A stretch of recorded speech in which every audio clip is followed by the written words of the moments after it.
back to the Cigar ThinkTank. This time we're doing it back at Harry's for the CAO event. I know we had a pretty good event tonight. A lot of people showed up. Very busy, very busy. Very busy. We talked to Armando, hooked us up with some good cigars Absolutely, tonight. absolutely. You know, I think we did a lot of talking, some good product. I think we're on like cigar number 4 tonight, I think. Something like, yeah. This is my third. It's your fourth. It's my fourth. So, cigar for tonight is going to be the LX2. This is a cigar that's been out for a while, but coming out new, not in this size. This is actually the first time I've ever smoked this size. Yeah. 60 ring gauge, so 60 gauge is pretty big cigar, especially for a bold cigar. Yeah, you're not just going to jump right into this. You've got to have smoked a while. Yeah, absolutely. You know.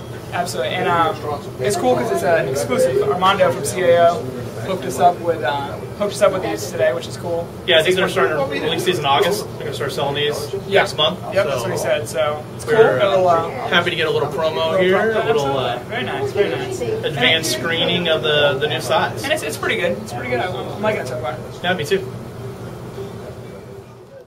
This is pretty bold, but I think what I kind of learned whenever we were looking into this is that LX2 actually stands for the type of tobacco it is.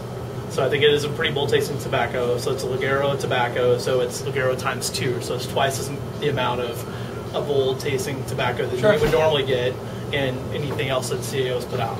Okay. Yeah. You know, I was reading some different reviews from the other guys on it because I hadn't smoked this one before, obviously, since it's just coming out. Some of the guys said it was real spicy and some things like that. I haven't picked up on that, but I will tell you it's definitely been strong and nice and smooth. Very smooth, and I think that's a comment that even we got from Armando earlier, is that, you know, make sure you eat first or something like that, you know, you want to make sure that, you know, it wasn't just going to knock you down. Right. You weren't gonna... It packs a punch, but it's smooth. It's got a nice draw. I also saw some people say they weren't good with the draw, but both of ours have had a real good draw. I've had a really good draw. Yeah. I don't know if it's just because of the larger size maybe, it draws a little easier than what it was before. But. So far it's been so good. The only other real hit I have on it is that it hasn't been burning too evenly. I see yours has been burning better than mine has. But it's still, but it's almost been a lot of work. You know, this is one that you definitely have to work at keeping it going even. Yeah, I haven't had to relight it or anything, but it has, I have had to do a little maintenance as far as keeping it burning evenly. You know, that's one, we put them on the same box. Yep. Open it up brand new tonight. So I think that's something that a lot of people don't realize is that you might even get a little bit different leaf and a wrapper in one versus another. Absolutely. So it's been pretty cool this week. It's just all the fan base we started to build through Facebook, on the website. We've got some more comments this week. Well, we changed up how the Facebook page was. We did. From a leg page to an actual person page, and in 3 or 4 days, we're already over 500. I know, and it's been a lot of solid people, and it's been pretty cool just to have it's been new random people and comments on the Facebook page. I saw somebody link us from Malaysia. I know, and talk about how the perfect day for something with weather or something to do with cigars. Exactly. That was pretty cool. He liked the Padrones last. He did like the Padrones, and then I think the other cool thing was we had a couple of groups that are doing a radio show over in the UK. Hit us up, for some comments and for some support. So I think it's just been pretty cool overall that the international support we've gotten, and then just which I never expected. I never expected that. Locally here, I think like tonight at the event here at Harry's, just talking to people coming in, that had watched the podcast, told us that they really liked what we were doing. I think those are the things that are good to hear. Get some good feedback. Some very good feedback. I think you're going to start to see some changes come up on the website and things because of that feedback we've gotten. Talked to a lot of people tonight. One thing that I thought was cool we talked about kind of at the beginning is about the different array of people that you encounter at a place like Harry's or another family-owned place, or just in the cigar world at all. Right. As we have people that were pretty young. Let me see your ID, make sure you can buy this. Exactly. And guys that you can tell have been smoking cigars for 40 years, 50 years. Yeah, you know what? And I loved everything together. You had guys over here playing darts. You had guys playing pool, watching TV, bullshitting with Armando. Like it was a good group. And I think that's what the overall thing is. I think it's just about the cigar lifestyle and the culture, and smoking a good cigar. It's still, this cigar is one still even draw, still bold, but still a lot of guys coming here picking up things for the first time and trying them tonight. Well, that's one of the really cool things about the events. Right. Why I always recommend going to events and things like that, because even if you're not a big CAO guy or whatever the event is for, you get to try something that you wouldn't normally have tried, and you get to know about it. And instead of just picking something off the rack in the humidor, you get to,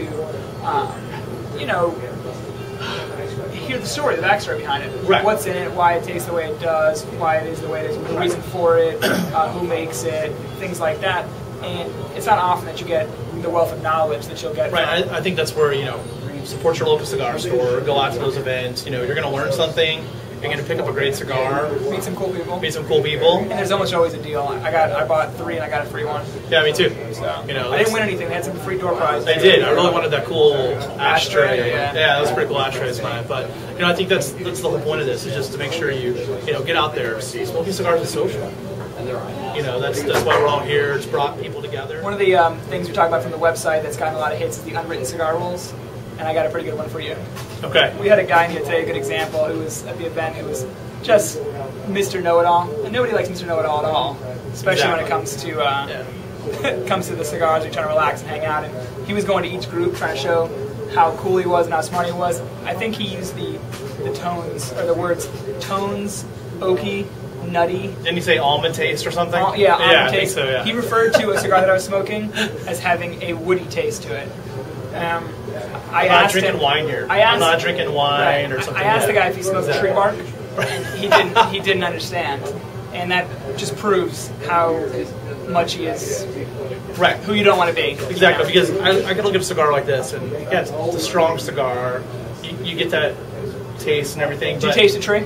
I don't taste the tree. Okay. You know what I mean? I'm not going to say that. I think it just makes you look ridiculous. And it does. Anyways, we had a good time picking on him. The best part was he got to do it to his face. Hopefully he's watching the podcast. Yeah, hope so too. But yeah, it was good times. And then I think the thing too is, like, a cigar like this, going along with that, you give this to someone who's never smoked a cigar before, guess what's going to happen? They're going to inhale some smoke. Yeah.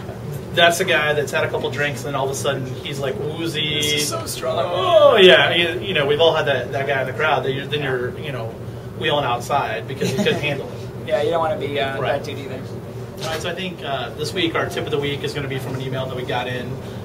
Sean Malloy, I think that's what I think it was Sean. So his question was, what do you do if you have cigars you need to keep for a couple days? I'm traveling. I don't have the nice travel humidor or something like that. Road trip or mailing. I know sometimes. Mail. Whatever it is. Like, what do I do for those couple of days to make sure that my LX2 isn't going to be crap whenever I open up the bag? Sure. I know that you usually get a couple of. What I do is I just sent some to my dad not too long ago. I got a humid pack for it was going to be in the mail for 4 or 5 days. Wanted to make sure the temperature and stuff like that. The humid packs are pretty good, and I think they have them here somewhere. Can we get a couple of humid packs? Thank you. Yeah, so these are about $5. Yeah, good deal. They last 90 days, so I'd call it 60 to 90. So, they'll last. And once you open it up and seal them, they do whatever the hell they do, and it keeps them really fresh. I mean, like, honestly, sometimes it's even better than humidors because it's actually maintained properly. Right. I feel like I'm going on an astronaut, like I'm going on space. Yeah, right. This is how the astronauts keep their cigars. Okay. Also, even though if it's in this pack, you still want to avoid some of the easier things like leaving it in a hot car. Right, I'm not tossing it up on the dashboard. No, you're not. You don't want to leave it in the car overnight for a couple of days in the heat, especially in a place like Florida. Right. Or leave it on this extreme cold either. You still want to keep it somewhat climate controlled, but these will keep the humidity properly.